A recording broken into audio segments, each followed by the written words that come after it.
皆さんこんにちは。プーリッシュの小鹿です。今日はストップショットでできることということでお話をしていきます。ストップショットやってみたことがある方も多いのではと思います。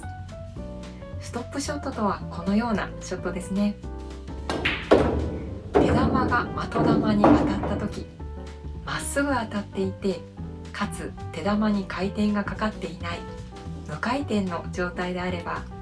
手玉は的玉に当たった位置でピタッと止まるんですね。ピタッと止まりますので、ストップショットというふうに呼ばれているんです。このショットはまっすぐの配置を入れる練習をしている時に、とりあえず手玉をそこに止めようということで練習される方もいらっしゃいますし、ポジションの一番の基本として早い段階で練習される方が多いですね。今日はその練習にぜひ加えていただきたいことについてお話をしていきます。これをすることでその後の上達のスピードがぐっと早まるんですね。練習に加えていただきたいことというのは、強弱をつける練習です。強くついてストップ、弱くついてストップということですね。そうお伝えしますと、ストップショットは手玉をそこに止めるものという意識のある方は、なぜというふうにおっしゃるんですね。強くついても弱くついてもそこに止めるだけなら同じではということなんです。ですが、実はこのストップショット、そこに止めるためだけのものではないですね。先ほど手玉が的玉に当たった時にまっすぐかつ無回転であれば手玉がそこに止まりますとお伝えしました。ですが、角度がついていたらどうなるでしょうか。90度分離と思われた方、最高ですね。はい、的玉がこのように走った時に、そのラインから90度の角度ですね、こうなるように手玉が走っていくんです。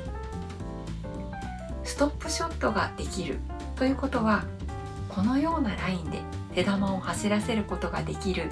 技術を持っているということになるんですね。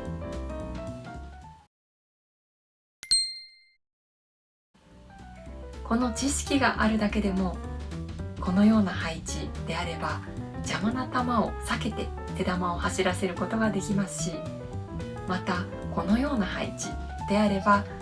3番を入れに行きながら穴前の9番を同時に狙うこともできるんですね。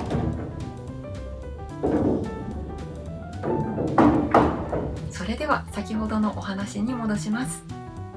ストップショットで強弱をつけることができるようになると、このようなことができます。今狙っている球がこれ、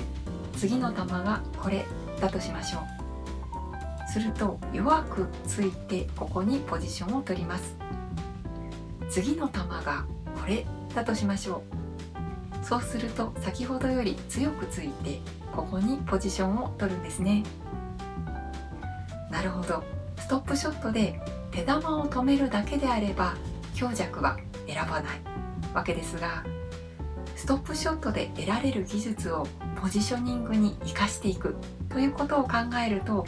強弱の練習もしてイメージを構築しておいた方がいいということがわかりますね。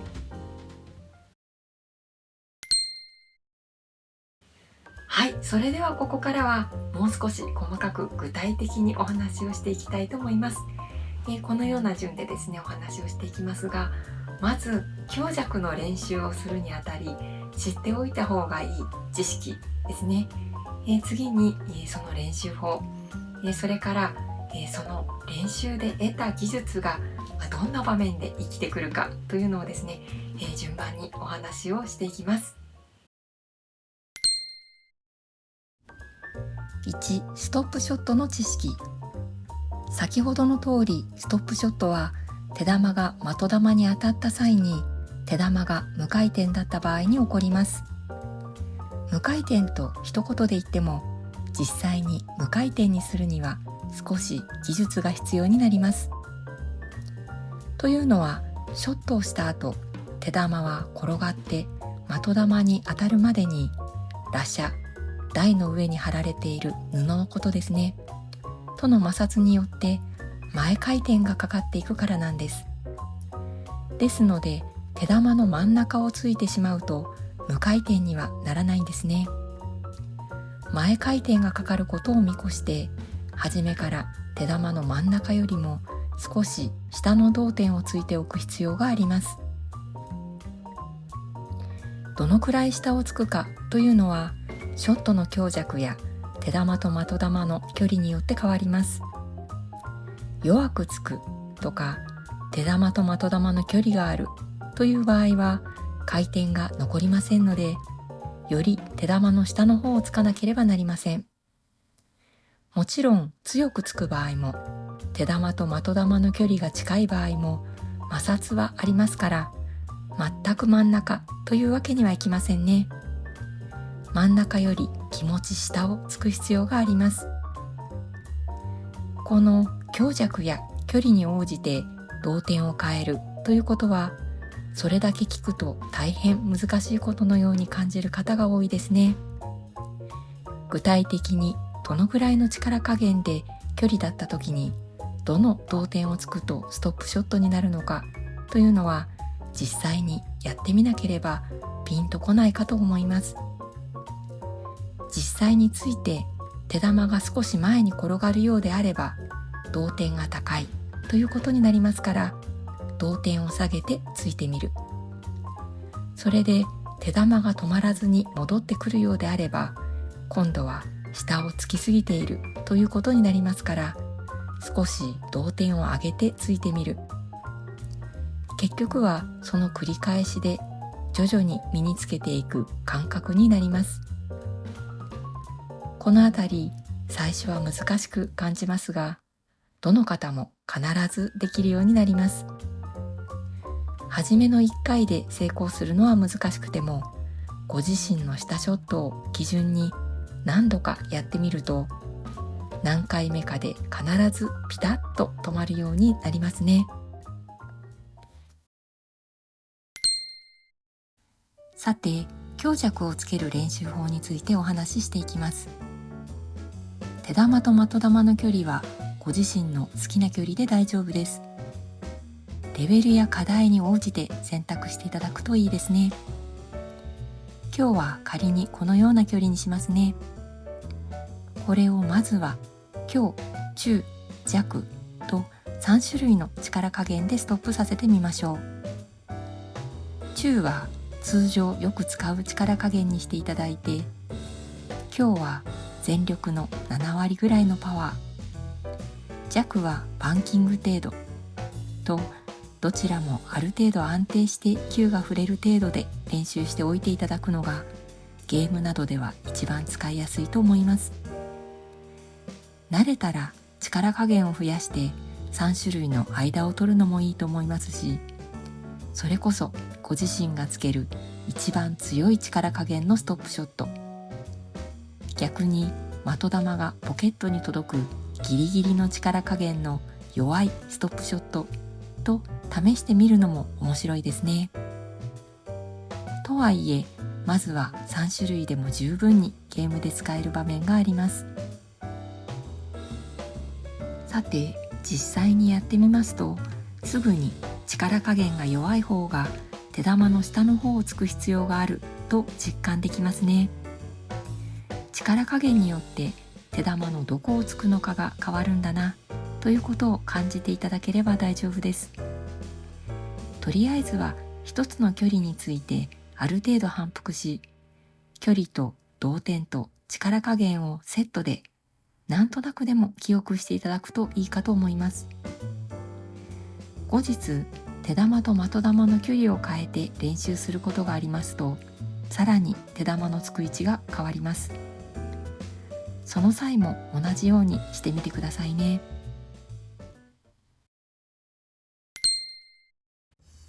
3、強弱の技術が活かせる場面、ストップショットのすごい基礎力。さて、この強弱を使う場面をお伝えするにあたり、一つよくある事例をお話していきますね。先ほどの配置です。この玉を入れて次の玉がここだとすると、この辺りに手玉を運びたいですね。ですが実際についたらここに止まってしまったとしましょう。強くなってしまったんですね。まだポジションの練習を始めて間もない方は、次はもっと弱くつきますとおっしゃるんです。はい、確かにそうですね。でもいかがでしょうか。この動画をここまで見てくださった皆さんはお分かりいただけますね。実はこれは弱くつくだけではここに止まらないんです。弱くついただけだと当然摩擦がある分前回転がかかってしまって90度分離にはなりません。ですので細かい話にはなりますが、正確には次はもっと弱く、その上で同点を下げてつきますということが大事になるんです。強くついた時と同じラインを弱くついて取るためには同点も下げなければならない。そうお話ししますと、案外皆さんすぐになるほどとなるんですね。けれども、じゃあ具体的にどれぐらい弱くついた時にどれぐらい同点を下げればいいのかというのはとても難しいんです。ですがストップショットで強弱の練習をしてくださった方はすぐにイメージが湧くはずです。強、中、弱の弱の時の同点を選択すればいいんですね。もしそれでも失敗したとしても、強さを意識した基準がある程度自分の中にあれば訂正するイメージも湧きやすいですね。さらに弱くつくならもっと下の方をつくんだろうなというようにですね。それではお話を戻しますが、今日の練習をしておくと、例えばこの球、ここで止めるかここで止めるか選択できるわけですね。この配置もそうですね。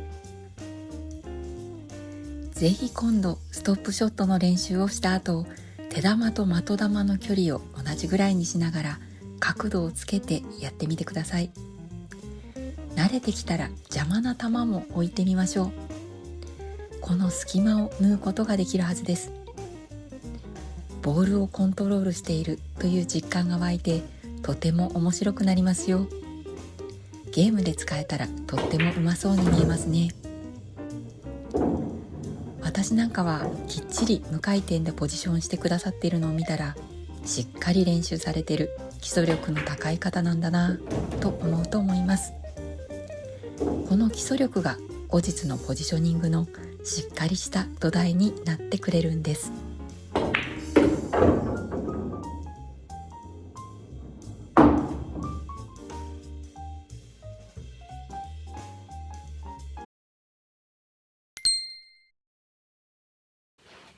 はい、お疲れ様でした。いかがでしたでしょうか。今日はストップショットに強弱をつけた練習をすることでポジションに生かしていくというお話をさせていただきました。ビリヤードは上達したいなと思ったら練習したいことがいっぱいありますよね。その中で強弱をつけた時の同点の違いみたいなちょっと細かいことは後回しになってしまいがちかなと思います。そんな中でストップショットをやるついででも大丈夫ですので、今日の動画のような練習を取り入れていただいて、かつどんな場面でそれを使うのかということを頭に入れておいていただけると、将来的に細かいポジションの練習をすることになった時にぐっとイメージが湧きやすくて上達も早いんですね。